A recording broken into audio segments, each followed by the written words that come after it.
It says Iran declared the Strait of Hormuz on April 17th, but reimposed restrictions on April 18th after reports of the U.S. naval blockades continued. So you see, like, they try to make things peaceful and say, you know what, let's open up the Strait of Hormuz. Like, I don't want the war to keep going on, but guess what? Wrong. The U.S. got a blockage in that Strait of Hormuz. 1 Thessalonians, chapter 5 and verse 3. While they are saying peace and safety, all is well and secure, then in the moments unforeseen, right? Because they're not going to show you what's going on. They're not going to show you. They're not going to televise what's really happening. All right, what's really happening behind closed doors. There's a lot of destruction, there's a lot of chaos, a lot of wickedness going on, right? Next thing you know, that destruction will come suddenly.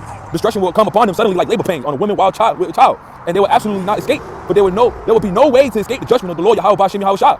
Go ahead and play this. Regard says it is back on the attack in the Strait of Hormuz, facing a blockade from the Americans. They have attacked 3 cargo ships this morning, even as President Trump has extended the ceasefire indefinitely. Let's take a look at where the attacks happened. They're in the Strait of Hormuz, 2 of them close to the Iranian coast, the other closer to Oman. The ship's captains say they were attacked by Iranian gunboats. This is what they look like. Revolutionary Guard had been showing them off in video released just weeks before the war. They are seen as a key, fast weapon, hard to stop, that the Iranians had been using and the U.S. military had been attempting to sink in the wake of the war itself. Now, ship traffic in the Strait of Hormuz has been at a trickle, and that is because shipping companies largely don't trust sending their ships. Take a look at what happened on... They don't trust sending their ships over there because they know they're going to get their ship blown off. Yeah, because they know we going to war. You know damn well not to send those ships over there by Strait of Hormuz. You got a better chance to send your ships to the Panama Canal than sending your ships to Strait of Hormuz. You're going to get your ship blown. What's the 2nd Ezra chapter 15, verse 14, in the GNT, the world and the people in it are doomed. The war that will bring their destruction is very near. Nations will arm themselves and fight against other nations. You see how it's going on with the United States and Israel going against Iran and other countries. This is what's going on. The Bible is the living word. But y'all don't want to hearken unto the voice of Yahweh B'Shem Yahushua. Because y'all so carnal, that's what it says, not to fall into your flesh.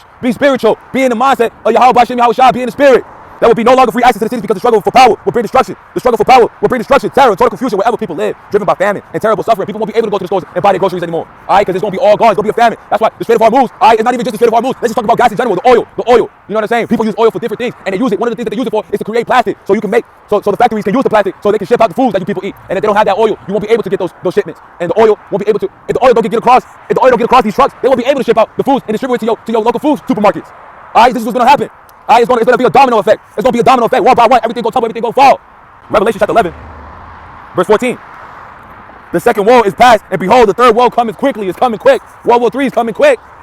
For Esau is the end of the world, and Jacob is the beginning of that followeth. When destruction come upon the earth, the Most High going to set Jacob to rule over it afterwards.